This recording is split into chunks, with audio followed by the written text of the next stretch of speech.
Hello, everybody.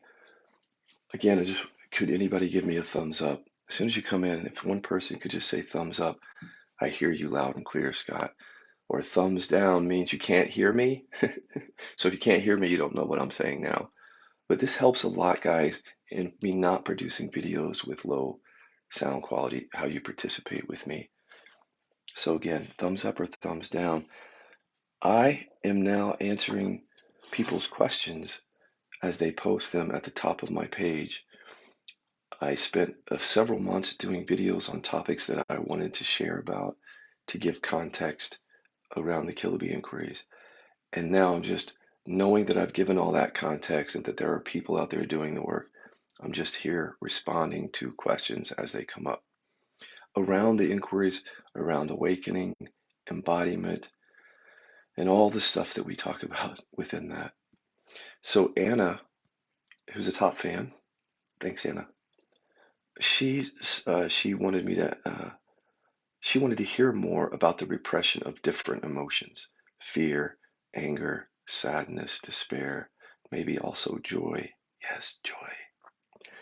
And the different contractions and behaviors that come with that, and how you see that playing itself out in clients and yourself. In my own experience, well, let me back up here because it's good to give a little bit of history so you can understand why the Kiloby inquiries are now including work on repression. It mostly started, well, it started before this because I saw repression of shame in my own experience during a 3-year sexual compulsion that happened right after the realization in 2007. It was very clear to me that the feeling of shame and many of the thoughts around shame were not in my consciousness, but so this speaks to repression of shame and how it shows up, is that when you're operating on a lot of unconscious, repressed shame, you tend to have behaviors that correspond to that, but you may not have the consciousness to see the stories and feel the feelings behind those behaviors. So look for behaviors like hiding, lying, um, avoiding, avoiding situations where you may put yourself out there, like expressing, maybe there's shame around expressing emotion or being emotive or anything. So historically speaking, that was my first discovery of how repression is an important topic for awakening and embodiment. But really took a deep dive when Dan McClintock came to live with me. If you know the story, Dan and I lived together for about 3 years and we developed this work. Dan has given me permission to talk about his story here. And so Dan's story or his suffering involved quite a bit of repression, repression of sexual desire, repression of certain male characteristics or masculine characteristics. And so a lot of our work was helping to undo that repression, including anger repression. Um, by the time Dan came, I had already started working on my own anger repression, and we continued working on all these repressions for about 3 years. And at the end of the 3 years is when the chronic pain came up. Interesting timing, isn't it? Working on anger repression, chronic pain gets stronger because by that point I hadn't become really skillful in working with that anger repression. So the pain came up literally because the awareness was here, but I hadn't learned how to be skillful enough to lift the repression and release the anger. So not having that skill, the pain got really, really bad until I got the skill in my own experience to unearth or lift that repression. Nerve pain went away. Meanwhile, Dan in his repression work is having amazing results in his life. For example, his addiction went way down. His addiction was porn, and so it was driven partly by repression. So as he works on that repression, compulsivity goes down. And Dan would share a lot of other things about how it's helped. From there, we then started working with people. And this goes to Anna's question. Talking about the repression of different emotions. Yes, I think any of those can be repressed. Fear or anxiety, anger or rage. Sometimes words have a different flavor, and the word rage feels more accurate. Even hatred. There's another one. Hatred is in that class of anger and rage.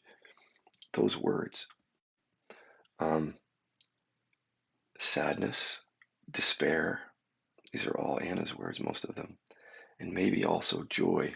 Yes, joy, happiness. What's astounding is that I'm finding that people don't like me. People don't know that they're repressing. And that makes sense, doesn't it? That because repression happens involuntarily and unconsciously.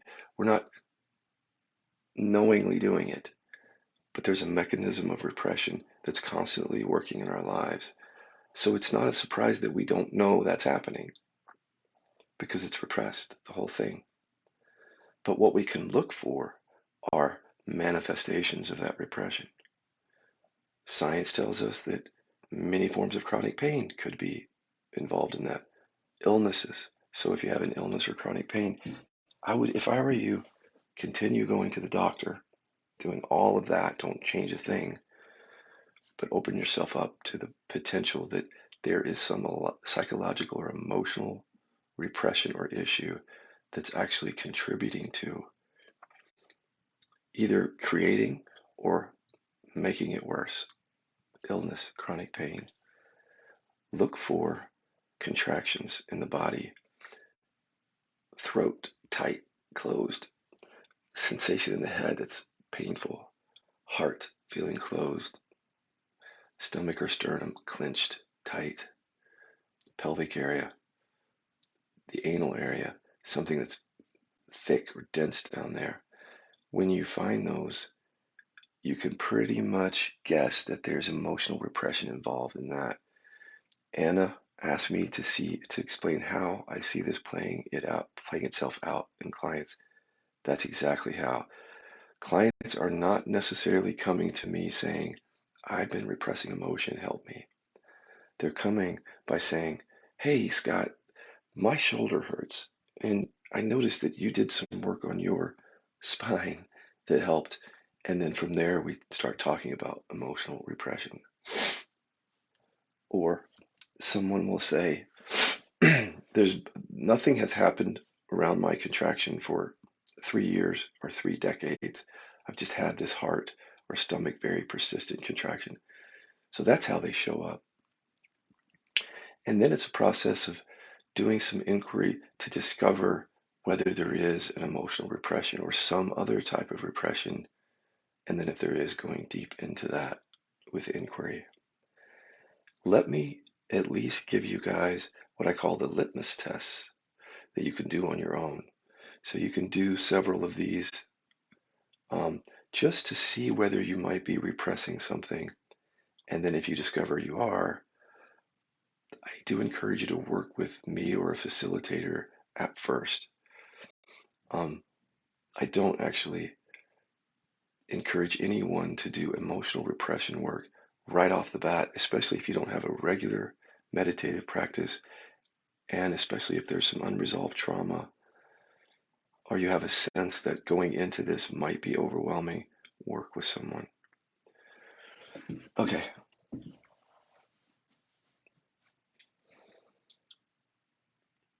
Here's your litmus test. It's essentially the same inquiry for everything, but what you want to do is you want to feel into an area that is vulnerable, a contracted area in the body or where you're holding physical pain, and just imagine awareness emanating from behind the back. Bring awareness into that sensation fully, like a fog rolling into a city slowly. And then once you're feeling into it, rest. Notice the space around it. Just let the sensation be first. Now, from here, once you're feeling into the sensation, just create like a panorama of all the important people in your life that helped in the development of your ego. So, mom, dad, siblings, important teachers or authority figures, partners, close friends, those kinds of people, boss, people that you have an intuitive sense contribute in some way to the programming that you now carry. Once you are feeling into that and you have those people up, while feeling into it, scan around the room with this inquiry as you look at each face slowly. I want, or I could, you could do past tense if it's like an old relationship, or present tense if it's someone you're still in relationship with. So you would say, I could feel and express anger directly to everyone. Scan the room of faces. If you get a no anywhere, anger repression, right there. That's simple. And from there, you would go into deep inquiry on lifting the repression in a humane, gentle, and non traumatizing way. And if you can't do that, work with someone else. But now you know already when you ask, I can feel and express anger, and you get a no. That no, although it looks like it's just a no right now, is a long string of thoughts that are designed to get you to not feel that. So might be no, or that's not safe to feel, or they will attack me, or they won't love me, or whatever. That string, that very strong and persistent story that says no in different forms, I call that the repression barrier, so that you know. It's like a thought stream or a story that acts as a barrier to feeling the repressed emotion that's contained in that area. But for now, just see if you have anger repression. And then once you do, if I were you, don't ignore that. I ignored that and I paid a heavy price. Serious pain, physical pain. Um, Now you can do the rest with other emotions and states. So with your panorama of people up, you can feel into an area that's contracted or painful and say, I can feel and show fear to everyone.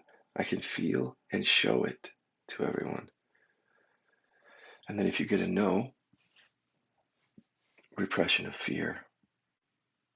Most of the time, this comes back to mom and dad, just so you know. So if you really want to focus on mom and dad with these questions, because it's in that household where we felt like it wasn't safe to be authentic, to be angry, to be afraid. It scared our parents. And so we learned how to not to either feel and or express that. Same with sadness. All your people are up. Don't look for the feeling of sadness. It might be repressed. Feel into a contraction, which may be containing that repressed sadness. Feel into that and say, I can feel and express sadness to everyone. Because if you can't feel it, if your mind won't let you, you'll hear a no of some sort. That just tells you that there's some sadness that apparently was too much to feel or to allow at a certain point, so it became unconscious. So you're going to want to look at that, right? Because holding on to that sadness can create issues. Science is telling us that. Holding on to any of these can create physical health issues, diseases, mental health issues. And then joy and things like happiness. Just do a test. When I do this with people, they're often surprised to find out that they not only have a story that they need to repress joy, but that it's a very strong story. And what I'm also finding peculiarly is that once we no longer repress anger and anger is fully accessible, somehow peace and joy are more authentic. Joy can rise more as long as we're allowing all these other emotions. A fully embodied experience is just a richer experience in life. So the inquiry there is, as you look at everyone, is I would change it here is I can feel and express joy, or it's safe to feel and express joy. And if you get a no, there's your joy repression going into that. How do I see this playing out? Is one of her questions. Is I see this playing out in a few ways. Many of the folks who've repressed emotions also have addictions because emotional repression is a driver for addictions. Of course, many of the people who have repressed emotions are seeking awakening because the emotional repression is driving the seeking. So when I see those things, I'll obviously want to at some point inquire into emotional repression because that is showing up as seeking. It's one of the drivers. I'm going to look for obviously anyone who's in chronic pain because the emotional repression can play itself out like that. Anyone who has a very stubborn contraction, they've been to tons of retreats, been with this teacher and that teacher, the contraction is still there. And the reason I say is it could be because it's about emotional repression and those teachers just didn't address it or whatever you were involved with. There's also guilt can be repressed. So if something happened that you feel guilty about, but you can't connect with the feeling of it, you just kind of know it happened. Just look at that event in your memory and say, I can feel and show guilt. And just see if there's a no. There's your repression. Look for repression of sexuality and gender. Once I got opened up to the repression thing and realizing that it's a major issue for people, and it was for me, I became interested in terms of what else did I, because we repress these things to survive. I had to repress anger apparently to survive in my family, and I guess in this world. I had to repress the feminine in me to survive. So many people wouldn't even know that they're repressing the feminine or the masculine within them.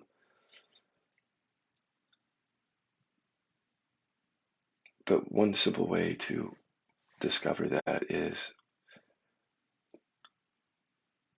to pull up again major players in your life and then just say, I don't have to repress the feminine in me, or I don't have to repress or suppress, I should say, the masculine in me. And believe it or not, just that question alone will give you a response. It'll let you know. So if you're one of those folks who's been embodied both male and female, and you're not repressing one side or the other, you'll probably get a no on that, on one of those, and go into inquiry on that. And then,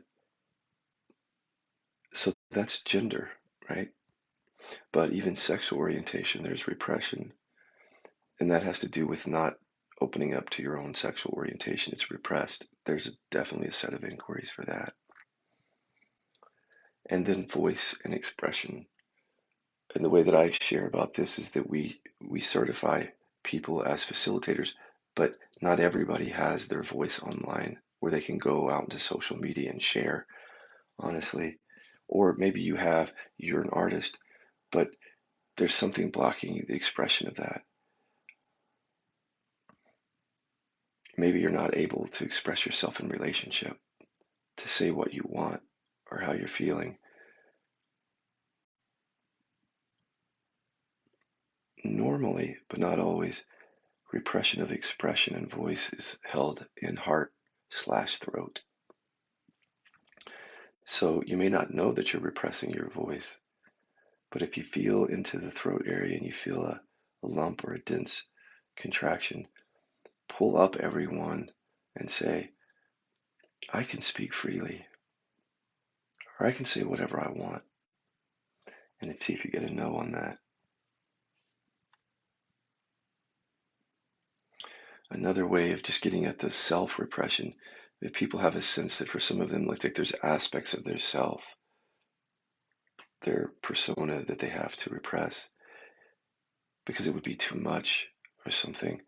So pulling up those people and then just saying, I can fully be myself everywhere, all the time, is one way of pulling that up to see what you're believing about that.